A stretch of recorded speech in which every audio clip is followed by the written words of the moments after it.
जय श्री कृष्ण। जय चेहर में हूँ छू गीताबेन एच देसाई। चेहर किचन में आपनु स्वागत करूँ छूँ। आज આપણે બનાવીશું दूध पाक। जो તમે જોઈ શકો છો આપણે दूध पाक બનાવવા માટે આપણે અહીંયા 1.5 લીટર એટલે કે આપણે અમૂલનું 3 થેલી दूध લીધું છે। અહીંયા ખાંડ લીધી છે।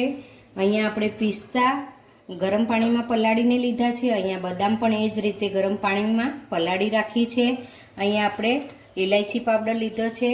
અહીંયા આપણે જાયફળ પાવડર લીધો છે। અહીંયા આપણે કેસરને દૂધમાં પલાળીને લીધું છે। અહીંયા ચારોલી અહીંયા ચોખ્ખા પલાળીને રાખ્યા છે। એ ચોખ્ખા આપણે દૂધની અંદર ઉપયોગમાં લેવાના છે। જોઈ શકો છો તમે આપણે આ તપેલીની બુંદાની અંદર આપણે થોડું ઘી લગાવી દીધું છે।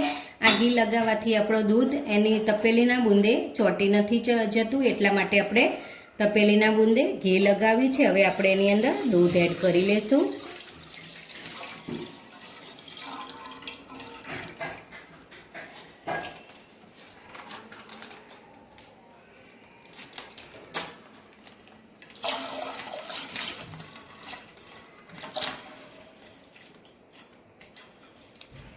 આપણે ફેટવાળું દૂધ લેવાનું છે। આપણે મલાઈ નીકાળી અને દૂધ નથી લેવાનું, મલાઈ સાથે જ આપણે દૂધને ઉપયોગમાં લેવાનું છે।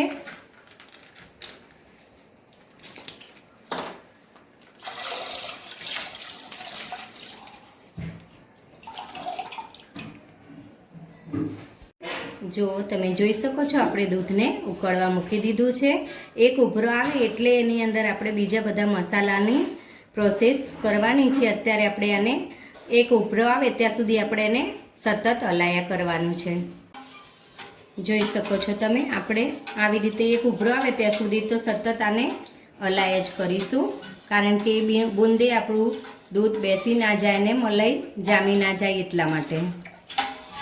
જોઈ શકો છો તમે આપણે દૂધને એક ઉભરો આવી ગયો છે, ઉકળવા માંડ્યું છે। હવે જે આપણે ચોખા પલાળીને રાખ્યા છે એ ચોખાને આપણે એની અંદર એડ કરી લઈશું, જેથી કરીને ચોખા એવા સરસ આપણા સોફ્ટ થઈ જાય દૂધની અંદર। એટલે સૌથી પહેલાં આપણે ચોખાને ઉમેરી લઈશું અને ચોખાની જોડે જોડે આપણે ખાંડ પણ ઉમેરી દઈશું। ખાંડ તમે તમારા ટેસ્ટ પ્રમાણે નાખી શકો છો। તમે ગળ્યું વધારે ખાતા હોય તો વધારે નાખી શકો છો, બાકી તમે તમારા ટેસ્ટ પ્રમાણે ખાંડ નાખી શકો છો। આપણે ખાંડ પણ એની અંદર ઉમેરી લીધી છે, કારણ કે ખાંડનું પાણી થાય એટલે ચોખા ચડે ત્યાં સુધી ખાંડનું પાણી પણ બળી જાય દૂધની અંદર, એટલા માટે આપણે ખાંડ પણ ઉમેરી દીધી છે। હવે આપણે દૂધને થોડું ઉકળવા દઈશું ચોખા સાથે। હવે તમે જોઈ શકો છો આપણે દૂધ અને ચોખા ઉકળે ત્યાં સુધી આપણે આ પાણીમાં પલાળીને જે ગરમ પાણીની અંદર પલાળીને રાખ્યું હતું આપણે પિસ્તા અને બદામ, એના આવી રીતે ફોતરા ઉખાડી લેવાના છે। તમે જોઈ શકો છો આસાનીથી આના ફોતરા ઉખડી જાય છે। આ બંનેના આવી રીતે આપણે ફોતરા ઉખાડી અને એની કતરણ કરી લેશું। જુઓ તમે જોઈ શકો છો આપણું દૂધ ઘણું બધું ઉકળી ગયું છે, હતું એનાથી થોડું ઓછું થઈ ગયું છે, અને આપણે જે ચોખા નાખ્યા હતા એ ચોખા પણ સરસ એવા ચડી ગયા છે, તમે જોઈ શકો છો। હવે આપણે આની અંદર બીજા મસાલા એડ કરી લઈશું। જોઈ શકો છો આપણે પિસ્તાની આવી રીતે કતરણ કરી લીધી છે। કતરણ પણ એની અંદર પિસ્તા પણ એડ કરી લેશું।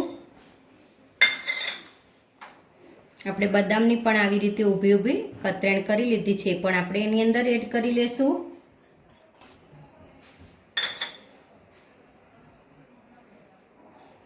કેસર પલાળીને રાખ્યું છે જે દૂધમાં, એ પણ આપણે એની અંદર એડ કરી લેશું। કેસર પલાળીને નાખવાથી એનો ટેસ્ટ અને કલર બી બહુ મસ્તનો આવે છે, એટલે આપણે કેસર નાખ્યું છે। જો તમારા ઘરમાં અવેલેબલ ના હોય ને તમે ના નાખો તો પણ ચાલે, ઓપ્શનલ છે। હવે જાયફળ પાવડર પણ આપણે એની અંદર એડ કરી લઈશું। ઇલાયચી પાવડર પણ એની અંદર આપણે એડ કરી લઈશું, અને જે ચારોલી લીધી છે એ પણ આપણે એની અંદર એડ કરી લઈશું। હવે આ બધી જ વસ્તુ આપણે એની અંદર એડ કરી લીધી છે। હવે આપણે એને 15 થી 20 મિનિટ ધીમા ગેસે આપણે આ બધી જ વસ્તુને ઉકળવા દઈશું।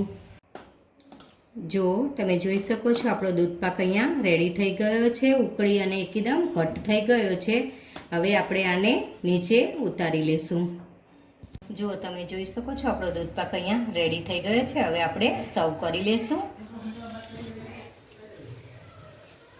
જો દૂધપાક તમને ગરમ ભાવતો હોય તો ગરમ ખાઈ શકો છો, અને તમને ઠંડો ભાવતો હોય તો તમે ફ્રીઝરની અંદર મૂકી અને ઠંડો પણ કરી શકો છો. જોઈ શકો છો આપણો દૂધપાક અહીંયા બહુ સરસ રેડી થઈ ગયો છે.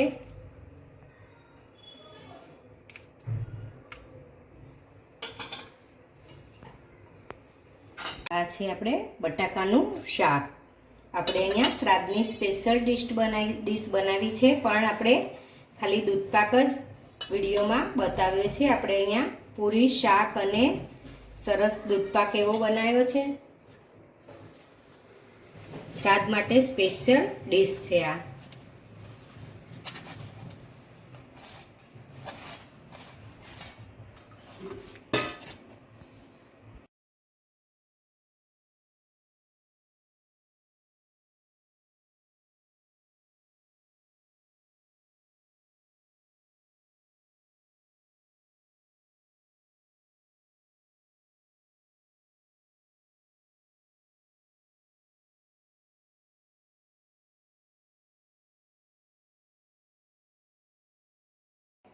જો તમને દૂધપાક બનાવવાની રેસીપી પસંદ આવી હોય તો મારી ચેનલ ચેહર કિચનને લાઈક કરો, શેર કરો અને સબસ્ક્રાઈબ કરો.